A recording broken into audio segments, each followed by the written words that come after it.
வணக்கம் தமிழ் உறவுகளே.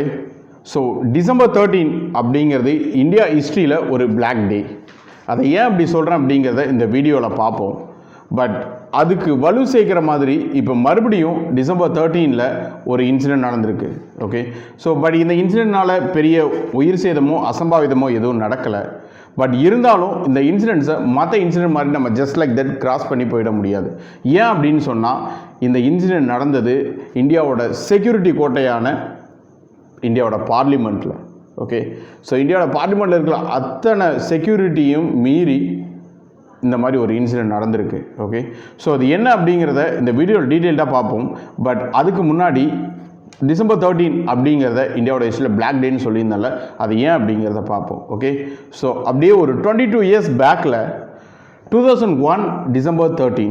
Okay, so இந்தியாவோட பார்லிமெண்ட்டுக்குள்ளே ஒரு கார் ஒன்று வருது. அந்த காரில் வந்து ஒரு 5 பேர் உள்ளே இருக்கிறாங்க. ஓகே, சடனாக என்னாச்சு அப்படின்னு சொன்னால், நிறையா இன்சிடென்ட்ஸ். அந்த 5 பேர் உள்ளே என்ட்ரானதுக்கப்புறம் ஃபைனலாக 9 இந்தியன்ஸ் வந்து கொல்லப்பட்டாங்க. ஓகே, இந்த 5 பேர் காரில் வந்தவங்க வந்து டெரரிஸ்ட். ஸோ இந்தியாவோட செக்யூரிட்டி டீம் வந்து கொன்னுட்டாங்க இந்த 5 பேரை. பட் ஸ்டில் 9 இந்தியன்ஸ் வந்து கொல்லப்பட்டு விட்டார்கள். ஸோ இத்தனை செக்யூரிட்டி மீறி இந்தியாவோட பார்லிமெண்ட் நடந்த இந்த விஷயம் மிகப்பெரிய ஒரு துரதிர்ஷ்டவசமானது. ஸோ அதனால் அந்த நாளை வந்து இந்தியாவோட கருப்பு தினத்தில் ஒன்றா சொல்லுவாங்க. ஓகே, ஸோ இப்போது அப்படியே நம்ம ப்ரெசண்ட்டுக்கு மூவ் ஆகும். டிசம்பர் 13, 2023. ஓகே, ஸோ மார்னிங் வந்த உடனே எம்பிஸ், அந்த மினிஸ்டர்ஸ், தென் பிரைம் மினிஸ்டர் எல்லாருமே அந்த 22 வருஷத்துக்கு முன்னாடி இறந்து போன 9 பேருக்கு கண்ணீர் அஞ்சலி இல்லை மௌன அஞ்சலி செலுத்துறதுக்காக அங்கே இருந்து அந்த பார்லிமெண்ட்டில் வந்து அந்த 9 பேருக்கு வந்து ஃபோட்டோ வச்சு தனியாக மெயின்டைன் பண்ணிகிட்டு இருக்காங்க. அவங்க ஒரு நினைவிடம். ஸோ அதில் போயிட்டு மலரெல்லாம் தூவி அவங்களுக்கு வந்து அஞ்சலி செலுத்திட்டு உள்ளே போயிட்டாங்க. ஓகே, ஸோ வழக்கமாக நடக்கிற நாடாளுமன்ற ப்ரொசீடிங்ஸ்க்காக உள்ளே போயாச்சு. உள்ளே போனதுக்கப்புறம் என்ன நடந்துச்சு அப்படின்னா, ஸோ ரொம்ப ஸ்மூத்தாக எல்லாமே போயிட்டு இருந்துச்சு. பட் சடனாக ஒரு சவுண்டு என்ன எங்கேருந்து அப்படின்னு பார்த்தா, அவங்க உள்ளே இருக்கிற எல்லாருமே சுதாரிக்கிறதுக்குள்ளே டப்புன்னு பார்வையாளர் மாடம், ஆக்சுவலாக வந்து விசிட்டர்ஸ் கேலரி அப்படின்னு சொல்லுவாங்க, அந்த இடத்துலேருந்து ஒருத்தன் எகிரி குதிக்கிறான். எங்கே எம்பிஸ் எல்லாமே இருக்கிற இடத்துல அவங்களோட டேபிளில் குதிச்சதுக்கப்புறம் டைரெக்டாக அவன் ஸ்பீக்கரை நோக்கி சபாநாயகரை நோக்கி ஓடுறான். ஓகே, ஸோ இது பர்சன் நம்பர் 1. பர்சன் நம்பர் 2 அதே விசிட்டர்ஸ் கேலரியிலேருந்து ஒரு சின்ன வண்ண புகை குண்டு, ஒரு டின்னு மாதிரி இருந்துச்சு, அதை உடச்சி தூக்கி வீசின உடனே பார்லிமெண்ட்டில் அந்த எம்பிஸ் உட்காந்துருந்த இடம் எல்லாமே வந்து அப்படியே ஒரு புகை மூட்டமாக மஞ்சள் கலரில் மாறிடுச்சு. உள்ளே இருந்தவங்களும் இவ்வளோ இன்சிடென்ட்ஸ் போயிட்டுருக்கு. சடனாக பேரலாக பார்லிமெண்ட் பில்டிங்க்கு வெளியே 2 பேர், 42 வயசு மதிக்கத்தக்க ஒரு பெண்மணி, 25 வயசில் இருந்த ஒரு ஆணும் சேர்ந்து அவங்க வந்து இதே மாதிரி அந்த ஒரு டின்னு மாதிரி அந்த வண்ண புகை வெளியே வர்ற மாதிரி இருக்கிற டின்னை கையில் வச்சுக்கிட்டு கவர்மெண்ட்டுக்கு எதிராக கோஷத்தை போட்டு போயிட்டு இருந்திருக்கிறாங்க. ஓகே, ஸோ அந்த 4 பேரையும் பிடிச்சி பார்லிமெண்ட் செக்யூரிட்டி ஃபோர்ஸ் அரெஸ்ட் பண்ணிட்டாங்க. ஓகே, இந்த 4 பேருமே கோஷங்கள் எழுப்புனது என்ன அப்படின்னு சொன்னால், பேட்ரியாட்டிசம், நாட்டுப்பற்றுக்கு ஆதரவாகவும் சர்வாதிகாரம், டிக்டேட்டர்ஷிப்புக்கு எதிராகவுமே பேசியிருக்கிறாங்க. ஓகே, ஸோ இன்சிடென்ட் இங்கே ஓவர்.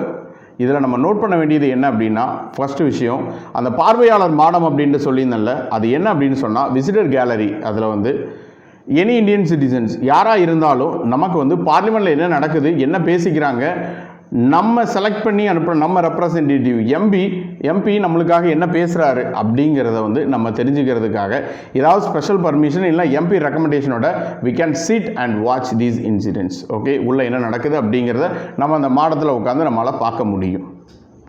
ஓகே, ஸோ அப்படி இந்த கேனிஸ்டரை தூக்கி எரிஞ்சான் ஒருத்தன். இந்த டின் மாதிரி உடச்சி ஊற்றி மஞ்சள் கலர் புகை வந்துச்சுன்னு சொன்னால் அதை தூக்கி எரிஞ்சவனுக்கு வந்து பாஸ் கொடுத்தது வந்து மைசூரில் இருக்க எம்பி பிரதாப் ஷா அப்படிங்கிறவர். அவர் ஒரு BJP MP. Okay, so next என்ன அப்படின்னு சொன்னால், உள்ள 2 பேர் வெளியே 2 பேர் பார்லிமெண்ட்டில் இருந்து இந்த பிரச்சனையை பண்ணது.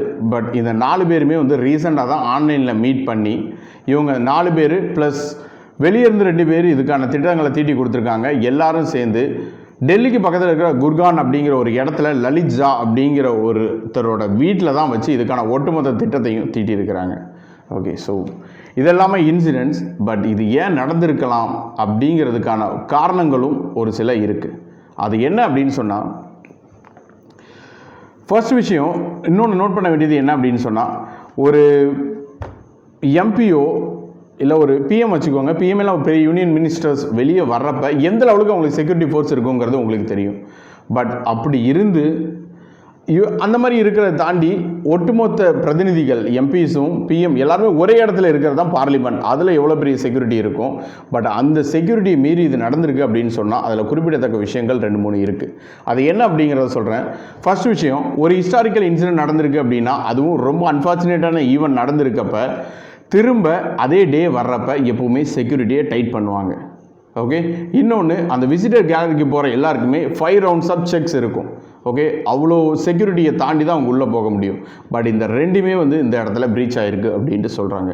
ஓகே, அடுத்தது என்ன அப்படின்னு சொன்னால், ரீசெண்டாக ஒரு இஷ்யூ ஒரு செப்டம்பரில் நடந்துச்சு. நிறைய பேருக்கு தெரிஞ்சிருக்கும். இந்தியாவுக்கும் கனடாவுக்கும் இருக்க நடுவில் டிப்ளமேட்டிக் இஷ்யூஸ் நிறையா போச்சு. அது என்ன அப்படின்னா, அதுக்கும் இதுக்கு என்ன ரீசன் அப்படிங்கிறதையும் சொல்கிறேன். ஓகே, அங்கே நடந்தது என்ன அப்படின்னு சொன்னால், காலிஸ்தான் அப்படிங்கிற ஒரு பிரிவினைவாத அமைப்பு இந்தியாவில் இருந்துச்சு. இப்போ அவங்க தீவிரவாதியாக இந்தியன் கவர்மெண்ட் சொல்லியிருக்கிறாங்க. பட் அதே காலிஸ்தான் அமைப்பில் கனடாவில் வந்து ஒரு அரசியல் கட்சி இருக்குது, அரசியல் தலைவர்கள் நிறைய பேர் இருக்கிறாங்க. அதில் ஒருத்தர் இறந்ததுக்கும் இந்தியாவுக்கும் சம்மந்தம் இருக்குது அப்படின்னு சொல்லிட்டு டைரெக்டாக கனடா அரசு வந்து குற்றம் சாட்டிச்சு அப்படிங்கிறது ஒரு ரீசன் நியூஸ் ஒரு செப்டம்பரில் நடந்தது. அதே அமைப்பை சேர்ந்த குர்பத்வந்த் சிங் பன்னு அப்படிங்கிற ஒரு ஆள். ஓகே, அவர் கொஞ்சம் ரீசெண்டாக ஒரு பேட்டி கொடுத்துருந்தாரு.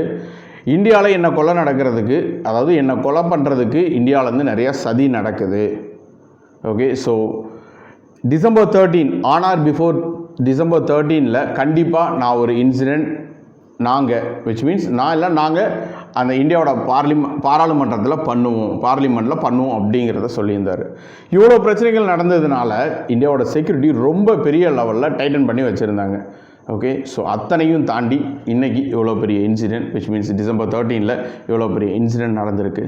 அதுக்கான விசாரணைகளும் போயிட்டுருக்கு. ஸோ இன்னொரு வீடியோவில் மீட் பண்ணுவோம், என்ன ஏது அப்படிங்கிறது ஃபர்தர் அப்டேட் இருந்துச்சு அப்படின்னா. Okay, thank you.